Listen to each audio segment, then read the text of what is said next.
Yeah, let's invite a few people here.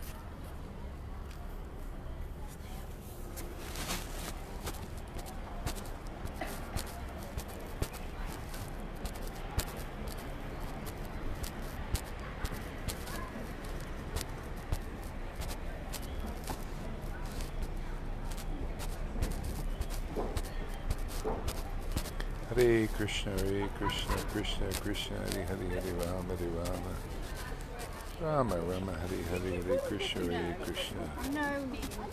Krishna Krishna, Hare Hare, Hare Rama, Rama. Rama Rama, Hare Hare, Hare Krishna, Krishna. Krishna Krishna, Hare Hare, Hare Rama, Rama. And so we'll chant a few minutes here and wait for some devotees to come here. See who we get here. Hare Krishna. We're in Nottingham, England. Hare Krishna, Hare Krishna. Walking down a quiet street here in town. Krishna, Krishna, Hare Hare, Hare Rama, Rama. Rama, Rama, Hare Hare, Hare Krishna, Hare Krishna. Krishna, Krishna, Hare Hare, Hare Rama, Rama. Rama, Rama, Hare Hare, Hare Krishna, Hare Krishna. Krishna, Krishna, Hare Hare, Hare Rama, Rama. Yeah, wait for a couple more people to come here and then we'll get going. In the meantime, listen to the chanting and check Nottingham out here. Hare Krishna, Krishna Krishna, Hare Hare. Hare Rama, Rama Rama, Hare Hare, Hare Krishna, Hare Krishna. Hey, Manini, welcome. Krishna, Krishna, Hare Hare, Hare Rama, Rama. Just go back the other way, it's more quiet. Yeah. Krishna, Krishna, Hare Hare, Hare Rama, Rama. Rama, Rama, Hare Hare, Hare Krishna, Hare Krishna. Krishna, Krishna, Hare Hare, Hare Rama, Rama. So I guess others can watch the replay here. So, yeah, we read some verses in Caitanya-caritāmṛta yesterday. I just wanted to talk about them. And they're quite interesting. They've always kind of touched my heart. I thought, wow, man, these verses are beautiful. So this is Caitanya-caritāmṛta and the Adi Lila, chapter 4. And it's the confidential reasons why Lord Chaitanya descended to this world here. So anyway, it says, pure attachment will unite us. Verse 31, starting with verse 31. So pure attachment will unite us even at the expense of moral and religious duties. See? Destiny will sometimes bring us together and sometimes separate us. And so this is the spontaneous ecstatic devotion that the Lord came to teach here in this world. And really help the world get really clear about this kind of worship of God, which is very rare and unusual. See, where you see the pure attachment to God, it's like it's pure attachment. It's like without any motive or anything. It's like the ultimate revelation of the truth of the soul. Pure attachment to God will unite the devotee and sometimes by destiny separate the devotee. And that's why people see within our group here we have this kind of worship of union and separation. There's sometimes the devotee feels separation and sometimes deep union, and it's all part of this way of worship. It's part of what's called the pastimes of the Lord. So pure attachment will unite us even at the expense of moral and religious duties. And you notice that at the expense of moral and religious duties, the devotees, Ramananda Roy said in Caitanya-caritāmṛta, the devotees who are attached to the Lord in the heart do not care about any rules and regulations. I mean, this is the words of Ramananda Roy from our books that written by Prabhupada. You know, the devotees who worship the Lord on the path of spontaneous love don't care about any rules and regulations. It's not part of their worship. It can be if they're trying to set an example for the world of Vaidhi Bhakti, you know, and that's why it's being taught. You know, people, they teach Vaidhi Bhakti as a example for the world. Why? Because they don't understand this level yet. Well, that's what we're here for, is to clarify what is spontaneous devotional service, man. What are its actual principles, and how does one get there quick to worship on that platform? See? So anyway, that's our mission here, is to clarify these things, and even using Prabhupada's books to clarify them. See? So sometimes pure attachment will unite us even at the expense of moral and religious duties. So destiny will sometimes bring us together and sometimes separate us. And so at this level of self-realization, whether the devotee is crying in separation or in the joy of union with the Lord, it's all part of union. It's union and separation, and union and union. See, and it's all bliss. You know, and it's meant to be bliss. Sometimes in the intermittent stage, as things are burning up in the fire of separation, you may feel a bit uncomfortable, or sometimes there's separation because of just lack of engagement and getting used to engaging in devotional service. Sometimes that's there too. So all these topics and all these subjects you'll learn in association with a bona fide guru that's teaching this platform, which we are here. We're teaching this level here. So then Lord Chaitanya says, I shall taste the essence of all these rasas. See, the essence of all these rasas, and in this way I shall favor all the devotees. So the Lord taught this kind of devotional service by tasting it. See, so by tasting the essence of these rasas before the world, not being like Prabhupada, tasting this, and Bhakti Siddhanta. See, the Lord Chaitanya tasted this more openly, or at least amongst his devotees that had faith in him, okay? and then favored the devotees by tasting this, where they could actually see it. And then later he started to taste this publicly before the world, you know, in the kirtan and in chanting verses. Even sometimes he's just hearing chanting a name in ecstasy before millions of people, thousands, millions of people. We're seeing the Lord in ecstasy, and he also be quoting verses from the most intimate leelas, and they didn't all understand, but they saw this person was an ecstatic dude. Oh, sorry. That's all right. Yeah, they saw he was an ecstatic dude, man, you know, and they liked it, and they were favored by that.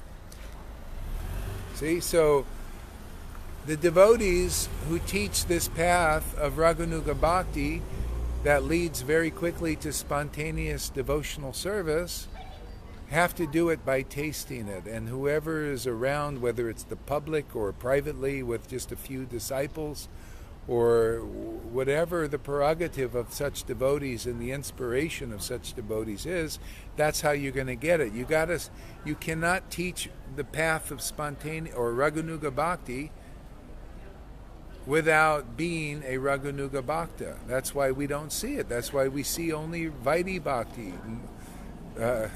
being taught in this world.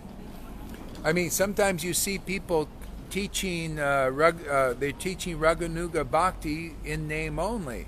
You don't see the disciples or any of them actually exhibiting symptoms of this Raganuga Bhakti, but you see them talking about it. Or you see, like I posted a video on my wall of a guru teaching about how to get high without drugs, but yet the person themselves, they're just talking about it still. You can see there are no symptoms of getting high on the holy name, which gives you it looks very similar to being on drugs. If you're not showing that kind of intoxication that you get on drugs by being intoxicated with the name of Krishna, the name of God, then you're not really showing the world of how to become intoxicated on the name of God, because you have to teach by example, by tasting this name yourself and showing that intoxication.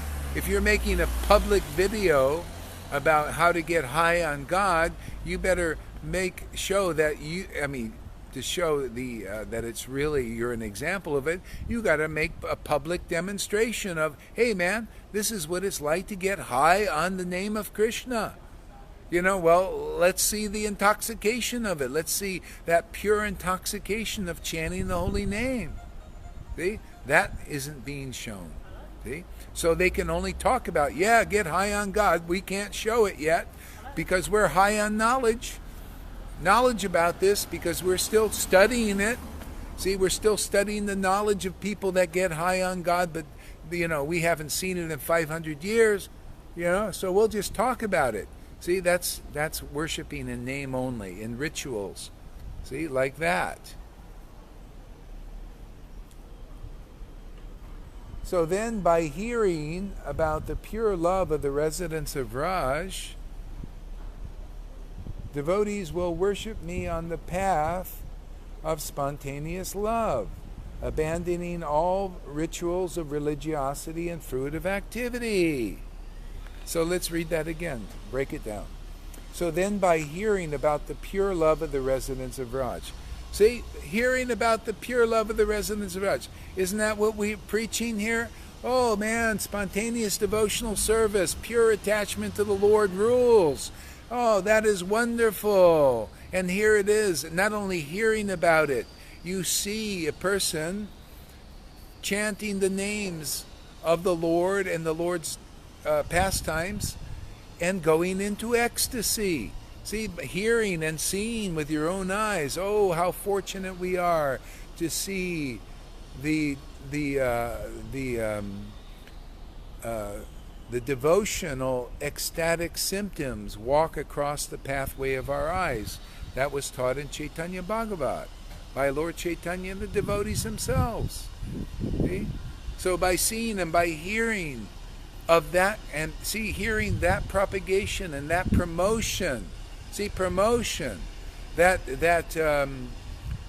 glorification of that kind of worship of God.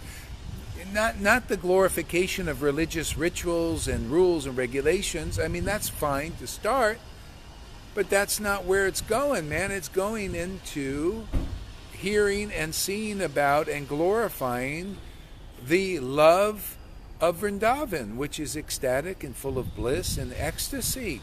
And not just talk about it, but actually demonstration. Oh, what does it look like to be blissful?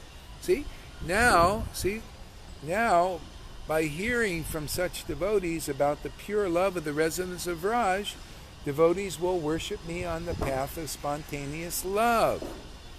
You notice that? You see? Johan's good example, worshiping the Lord on the path of spontaneous love, abandoning all rituals of religiosity and fruitive activity. Not even concerned now that he has to purify himself by following some rules. Because now what rules his life is the worship of the Lord on the path of spontaneous devotion. You can see symptoms of that. Proof is in the pudding. Proof that we're bona fide is that's awakening in devotees. See, Krishna manifests his eternal human-like form and performs his pastimes to show mercy to the devotees. Having heard such pastimes, one should engage in service to him. So that's how you engage in service, is by hearing, chanting, and remembering the Lord in ecstasy. That's service to the Lord now. You're actually pleasing God by becoming ecstatic in your worship of the Lord. See, but you got to associate with ecstatic devotees to do that. See, it's all about pleasing God, right? So pleasing God in the highest way is the more ecstatic you are, the deeper you're pleasing the Lord. It's just the way it is. Spiritual pleasure in the deepest revelation is ecstatic love of God. And that shows in the symptoms of tears in the eyes, choking of the voice, hair standing on end,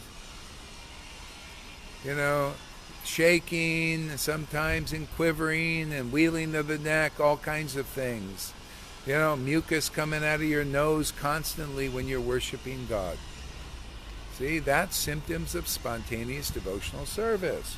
See, so this is what we're promoting and this is what we're showing. And those and so the reason why we can abandon religious rituals and rules and regulations is because we're following this path here.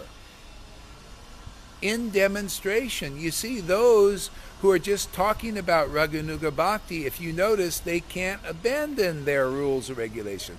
It's not possible yet. That's why they're still afraid to do so. People here, they're not afraid to abandon rules and regulations if they're tasting this bhakti. But even if you're here and you're not tasting this bhakti strongly, you'll see you'll have some problems if you just try to abandon everything. You can't just do that whimsically. You have to taste true, deep, ecstatic devotion, and you got to be fixed in it.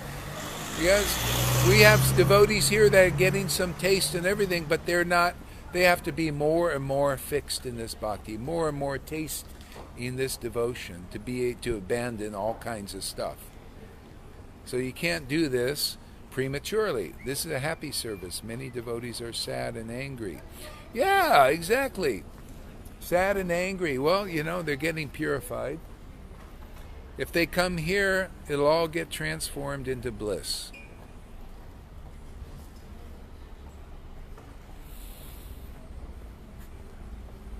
So here the use of the verb bhave, which is the imperative mood, tells us that this certainly must be done. Non-compliance would be abandonment of duty. See, so if you're fortunate, you hear about this service, the way the devotees in Vrindavan are serving Krishna in ecstasy, and you see it with your own eyes, and if you become attracted to it, then you engage in service to the Lord by continuing to hear until ecstatic devotion awakens, and then you go and continue to engage and hear and associate with devotees, if it's possible, forever here in this planet. Because you never know, devotees may disappear, but you got to keep associating with the Lord through the books and through chanting in ecstasy, chanting these pastimes. Okay? So if you come here and you listen, you become attracted, you see this bhakti, you hear about these principles, and you become attracted, and then you leave, then that's an abandonment of the duty. This is the rule. You want to know what rule to follow? This rule. Don't abandon this. Because if you do, I've seen it already so many times, then you're abandoning the deeper duty, and then you just become covered by Maya again, and your devotional service is checked. See?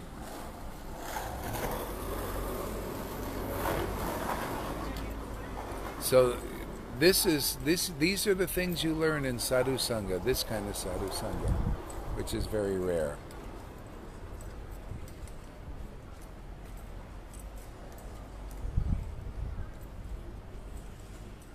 So basically that's it. I just wanted to share a couple things here about this.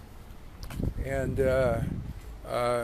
that's if people wonder why we can more or less abandon religious rituals and rules and regulations. It's just because we're engaging on this path of spontaneous love, where you can see in demonstration that the symptoms of this ecstatic devotion that was taught 500 years ago are again appearing in our Sangha, in not just me, but other devotees too. So Mani says they don't want Raganuga, and if you have this symptoms, they tell you that you're a sahaja. Yeah, well, and that's why they can't abandon. They don't have the spiritual greed. They don't believe it yet. So what will convince devotees like that is they see more and more people that do listen and who do come forward and approach this real manifestation of the Lord's grace here, and they are getting this bhakti, then that'll convince them. Yeah. So as people become more and more ecstatic devotees here, can you imagine, like we see 3 or 4 or 5 or 6 or 7 or 8 more Johans types there tasting this bhakti and their and dasuts and you see, as it develops in the devotees, this will be more convincing to others. See? So they're the witnesses. It's not good enough just for me to witness. They say, he's just some crazy guy. But then I see others are coming forward and taking this free gift, this gift of bhakti. All you have to do is continue in this association, continue to hear about the glories of this devotional service, continue to taste it yourself, chant with us, associate with us, and you will get this increasing in your life. You know, the more you become faithful, then people will see more and more. So it's, it may take a generation or so, but the seeds are being sown, and more people will develop this, and then more and more faith in this, what we're teaching. It becomes more and more credible. This is our credibility. Yeah, people have to see that this is credible. Well, the witnesses will provide that credibility. See, we're not only teaching, like with Prabhupada's books, teaching the knowledge of Krishna, we're teaching the devotion to Krishna. Yeah. Okay, so that's what we're doing here. Okay, I'm going to sign off. I got to stop talking for a while. So think about all these things deeply, and we'll be back. Hare Krishna. Take some breakfast now.